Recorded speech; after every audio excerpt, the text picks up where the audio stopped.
Hello everyone, welcome back once again to the Book of Lying, where this time around we're going to be talking a little bit about not.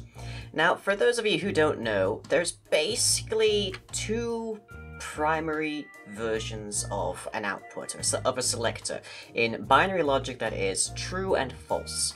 And typically what happens is that you're looking for something that outputs true, where the conditions are met. So in this case, we're just going to be using a very simple example of that, which is there a player within 3 blocks of me?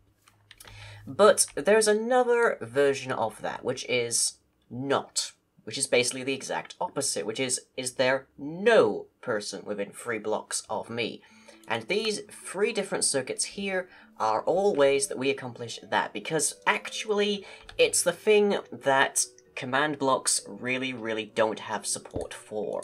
So down here we have unconditional and we have conditional, and those control whether or not a given command block triggers based on the preceding block. And unfortunately, the only option is whether it doesn't care, unconditional, or whether it actually succeeded, which is conditional. There is no conditional true, conditional false. So we have to kind of come up with a way to work that in ourselves to try and get these things to work. Now you might wonder exactly why we want these things, and in this particular example we could apply it to be, as long as there is not a player in this location, do something. We could apply it to other things, such as long as there is nobody with say, a kill count less than 20, then continue the game of deathmatch or whatever. But there's a number of different situations you can run into whilst you're trying to make things that require you to have some semblance of a not value.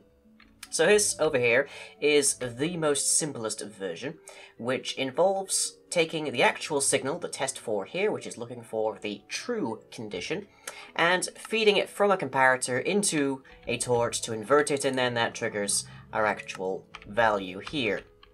And that is looking for there to be nobody nearby, just far enough that it's actually able to succeed. But you can see already the problem here that we are having, which is that I have to trigger this every single time, and it only actually outputs when there is a change in the input state.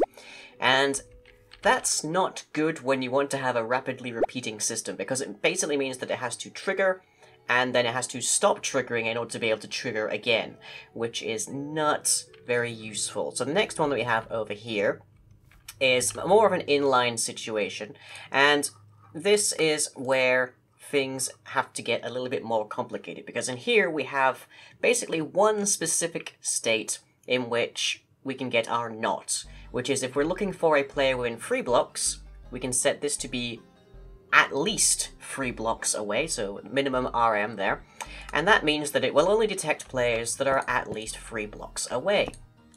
Very straightforward there, because now we have this conditional that then goes off, because that's the only situation where this can work. But that gets less effective when you are talking about a more varied kind of conditional. So for example, here we just have a distance claim, but what we could also be looking for is having multiple players. So if there's more than one player, any one of them being more than 3 blocks away will allow this to trigger.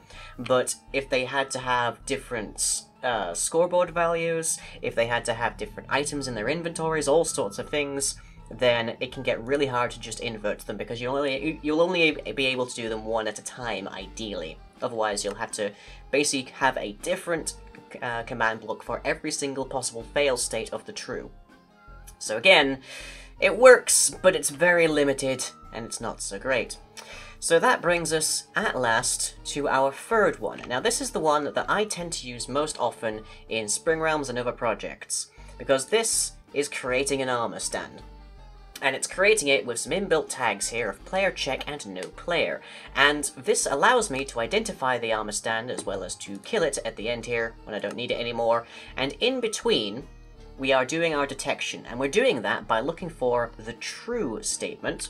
So over here we have a player within 3 blocks of our armor stand. We can do that from anywhere that we like, but I'm just doing it here for purposes of reference.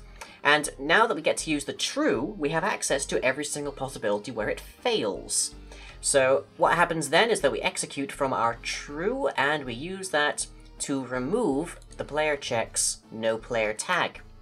And then we execute from the no player to do what we want to do. So if I do that, no player detected because I'm too far away, nothing happens, nothing happens, nothing happens. I move away, stuff happens every single time. We get a little flicker of that thing there. And if I add to this to be a repeat, then the tag still goes away. The armor stand is still actually dying off there. It's just being respawned faster than it can tell. So that gives us a nice, fast, single kind of... We can impulse that, we can do whatever we'd like to it, and it will be able to tell us, at a button press basically, whether or not the command is being actually generated. So that is the way that I tend to do NOTs. Now this is, as I say, a big failing of command blocks right now, and I'm hoping it'll get fixed in a future version where we'll have unconditional, conditional true, conditional false. That would really make this very, very easy by comparison. But for now, these are the workarounds that we have to work with, and hopefully that helps you figure out how to do this a bit more. So a short episode this time around, but I hope you can understand this is kind of a big trick to learn, and comes in very handy when you're walking down the line. So with that in mind, hope you've all enjoyed, and I'll catch you all next time.